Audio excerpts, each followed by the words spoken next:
Assalamualaikum warahmatullahi wabarakatuh. Selamat pagi, selamat siang, selamat sore, dan juga selamat malam bagi teman-teman dan ibu dosen yang terhormat yang menonton presentasi pada kali ini.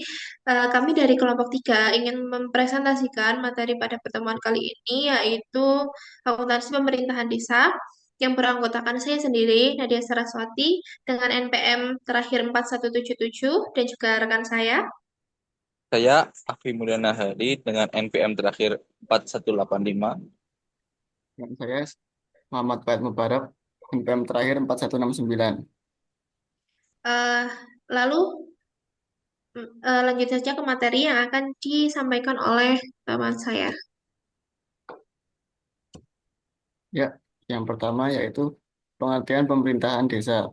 Pemerintahan desa adalah unsur penyelenggara pemerintahan di perangkat desa yang memiliki kewenangan untuk mengatur dan mengurus kepentingan masyarakat setempat berdasarkan asal dan usul adat istiadat yang diakui dalam sistem pemerintahan nasional, di mana biasanya pemerintahan desa dipimpin oleh kepala desa dan dibantu oleh perangkat desa lainnya. Pengertian ini mengacu pada Undang-Undang Nomor 6 Tahun 2014 tentang Desa yang menyatakan bahwa desa adalah kesatuan masyarakat hukum yang memiliki batas wilayah yang berwenang untuk mengatur dan mengurus urusan pemerintahan, kepentingan masyarakat setempat berdasarkan prakarsa masyarakat, hak asal-usul, dan atau hak tradisional yang diakui dan dihormati dalam sistem pemerintahan negara Kesatuan Republik Indonesia. Ya, lalu selanjutnya ada karakteristik pemerintahan desa. Yang pertama karakteristiknya yaitu kepemimpinan lokal, di mana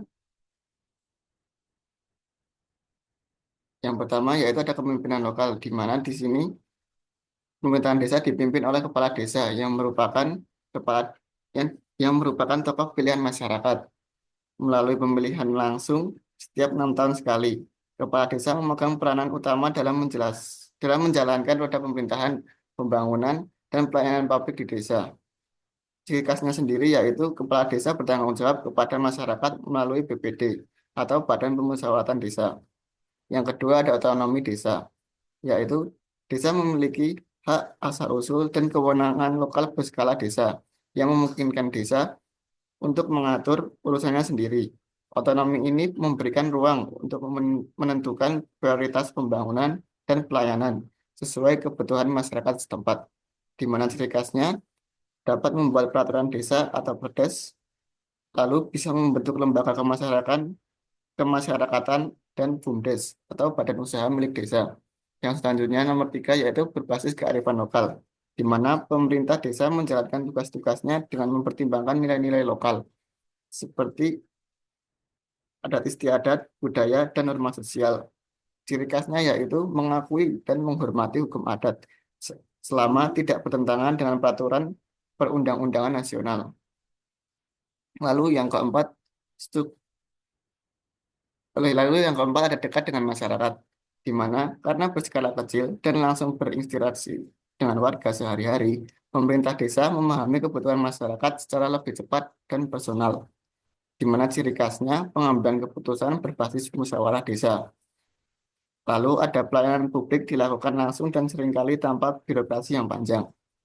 Yang kelima yaitu struktur organisasi yang sederhana, di mana pemerintah desa memiliki struktur yang tidak rumit dan biasanya terdiri dari yang paling utama yaitu kepala desa, lalu ada sekretaris desa, kepala urusan, kepala saksi, kepala dusun, jika desa terdiri dari beberapa dusun. Lalu selanjutnya ada sumber pendanaan, di mana desa memperoleh pendanaan dari berbagai sumber, termasuk dana desa atau dari APBN, alokasi dana atau dari APBD kabupaten atau kota, dan yang terakhir ada pendapatan asli desa atau PADES. Lalu juga bisa mendapat bantuan keuangan dari provinsi, hibah serta sumbangan legal lainnya. Di mana ciri khasnya dana dikelola melalui APBDes atau anggaran pendapatan dan belanja desa. Selanjutnya nomor 7 ada akuntabilitas sosial, di mana pemerintah desa memiliki kewajiban untuk terbuka pada masyarakat.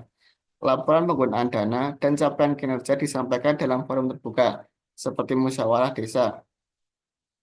Lalu yang terakhir, mendukung pembangunan desa. di mana pemerintah desa adalah pelaksana utama pembangunan di tingkat desa, baik fisik seperti jalan, jembatan, irigasi, maupun non-fisik seperti pendidikan, kesehatan, dan pemberdayaan, di mana ciri khasnya mengelola dan mengawasi proyek-proyek pembangunan desa, serta melibatkan masyarakat dalam perencanaan dan pelaksanaannya. Untuk materi selanjutnya akan dijelaskan oleh teman saya. Oke, yang selanjutnya itu ada struktur dan komponen dari APBDes. Ada 3 struktur dan komponen. Yang pertama itu pendapatan desa. Terdiri dari 3 komponen. Yang pertama pendapatan asli desa, seperti hasil usaha desa, aset desa, swadaya masyarakat, dan juga lain-lain pendapatan asli desa. Yang kedua ada transfer. Misalnya dana desa, alokasi dana desa bagi hasil pajak dan juga retribusi daerah, atau bisa juga dari bantuan pemerintah, provinsi, atau kabupaten, dan juga kota. Lalu yang komponen yang ketiga itu ada pendapatan lain-lain yang sah, seperti misalnya hibah atau bantuan dari pihak ketiga. Lalu yang kedua itu ada belanja desa. Komponennya ada yang pertama bidang penyelenggaraan pemerintahan desa yang terdiri dari gaji dan juga tunjangan pemerintahan desa, perangkat desa atau bisa juga dari operasional kantor desa. Yang kedua itu bidang pelaksanaan pembangunan desa seperti infrastruktur dasar seperti kayak misalnya jalan, jembatan, dan juga air bersih, atau bisa juga akses kesehatan dan pendidikan bagi masyarakat desa itu sendiri. Lalu yang ketiga ada bidang pembinaan kemasyarakatan. Eh, Misalnya kegiatan sosial, olahraga, dan juga keagamaan. Lalu yang keempat itu ada bidang pemberdayaan masyarakat. Itu tuh kayak misalnya pelatihan keterampilan atau juga dukungan usaha mikro bagi masyarakat yang ingin membuka peluang usaha. Lalu yang terakhir ada bidang penanggulangan bencana, darurat, dan juga mendesak desa. Kayak misalnya bantuan bencana COVID-19 kayak yang pandemi kemarin dan juga keadaan darurat yang lainnya. Lalu yang ketiga atau yang terakhir itu ada pembiayaan desa. Yang pertama ada penerimaan pembiayaan, seperti misalnya sisa lebih perhitungan anggaran tahun sebelumnya yang biasa disebut silpa, atau bisa juga dari pencairan dana cadangan. Lalu yang kedua ada pengeluaran pembiayaan, kayak misalnya pembentukan dana cadangan atau bisa juga penyertaan modal desa. Next.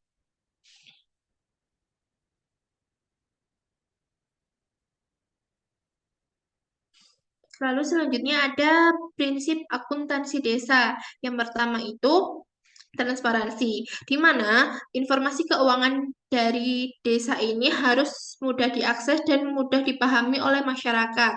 Kayak misalnya, contohnya itu APBDes ditempel di balai desa atau diumumkan di papan informasi. Yang kedua itu ada akuntabilitas, di mana setiap penggunaan anggaran itu harus dapat dipertanggungjawabkan secara administrasi dan juga secara hukum.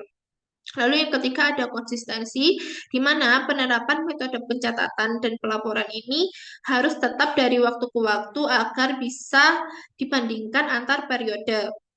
Lalu yang keempat ada basis kas, di mana pencatatannya ini dilakukan berdasarkan kas masuk dan juga kas keluar dan bukan dengan menggunakan basis aktual. Artinya, transaksi hanya dicatat saat benar-benar ada penerimaan atau ada pengeluaran dari uang kas tersebut.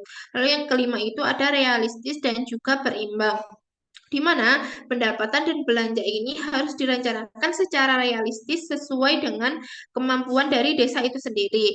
Dan juga anggarannya ini itu harus berimbang, kayak misalnya total pendapatan itu eh, penjumlahan dari total belanja dan juga pembiayaan. Lalu yang keenam ada partisipatif, di mana keuangan ini disusun dengan melibatkan masyarakat melalui musyawarah desa atau musdes, bukan hanya keputusan kepala desa dan juga perangkat-perangkatnya.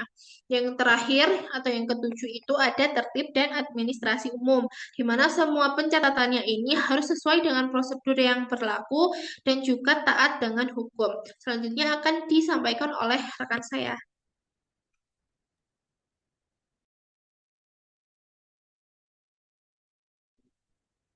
Selanjutnya itu ada dokumen penting dalam pencatatan. Mengapa dokumen sangat penting? Karena dokumen itu adalah bukti tertulis atas pelaksanaan setiap kegiatan dan transaksi, dan bisa sebagai dasar hukum dalam proses audit dan pengawasan.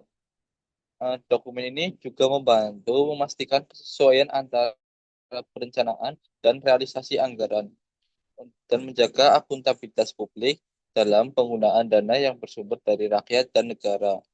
Untuk dokumen ini memiliki tiga kategori utama, yaitu dokumen perencanaan untuk menetapkan arah kegiatan dan anggaran.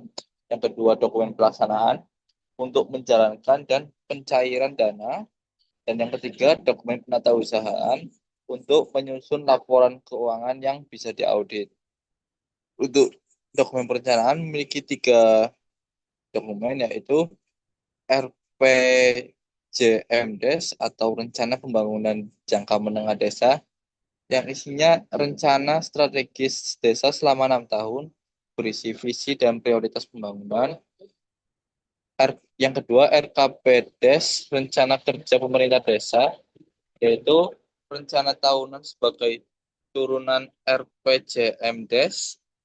Dan yang ketiga, APBDes, atau anggaran pendapatan dan belanja desa, yaitu dokumen anggaran resmi mencakup pendapatan, belanja, dan pembiayaan. Nah, tanpa dokumen perencanaan ini, pencairan dan pelaksanaan anggaran tidak bisa dilakukan. Yang kedua, dokumen pelaksanaan. Dokumen ini memiliki 5 isi, yaitu RAB atau Rencana Anggaran Biaya, yang yaitu perincian kebutuhan dana per kegiatan. Kedua, SPP, Surat Permintaan Pembayaran, yaitu dasar pencairan dana dari bendahara. Yang ketiga, kwitansi pembayaran, yaitu bukti fisik terjadinya pembayaran. Yang keempat, BKU dan buku pembantu, yaitu mencatat transaksi kas harian. Dan yang kelima, yaitu buku bank, pencatatan transaksi yang melalui rekening bank. Untuk dokumen pelaksana ini memiliki fungsi untuk menjamin setiap pengeluaran dapat ditelusuri dan dipertanggungjawabkan. Dan yang ketiga, kategorinya dokumen penata usahaan. Isinya itu ada 5. Yang pertama, buku kas umum atau BKU, yaitu inti pencatatan semua transaksi keuangan desa. Yang kedua, buku kas pembantu pajak, yaitu mencatat kewajiban perpajakan desa. Yang ketiga, laporan realisasi APBDes dan LRA, yaitu pelaporan pencapaian program dan anggaran. Yang keempat, laporan kekayaan milik desa, yaitu inventarisasi aset tetap. Dan yang kelima, register SPP, yaitu untuk memonitor semua permintaan. Nah, next.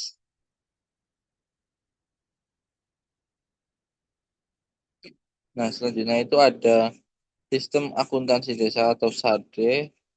SADE ini adalah kerangka kerja pencatatan dan pelaporan transaksi keuangan desa.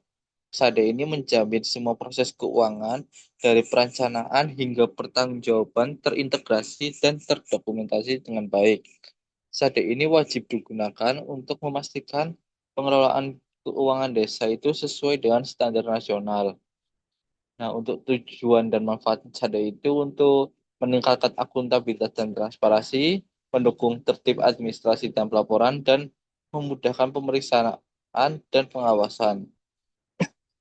Untuk komponen utama SADE itu ada 3, yaitu satu, sistem pencatatan, yaitu untuk mencatat seluruh transaksi kas masuk dan keluar. Yang kedua, sistem pelaporan, yaitu untuk menyusun laporan semesteran, tahunan, dan laporan pertanggungjawaban. Dan yang ketiga, sistem pertanggungjawaban, yaitu untuk menyediakan dokumen valid untuk audit dan kontrol publik. Untuk siklus akuntansi desa dalam SADE itu ada 5, yaitu satu, identifikasi dan verifikasi bukti transaksi. Yang kedua, pencatatan transaksi ke dalam buku kas umum. Yang ketiga, buku posting ke buku besar. Yang keempat, penyusunan laporan realisasi APBDes. Dan yang kelima, pertanggungjawaban penggunaan dana. Nah, semua proses ini harus menggunakan data yang benar dan dokumen yang sah. Selanjutnya, pelaporan dalam SADE ada tiga, yaitu satu, laporan realisasi semester 1 dan 2, yang kedua, laporan penggunaan dana desa, dan yang ketiga, LC realisasi APBDes.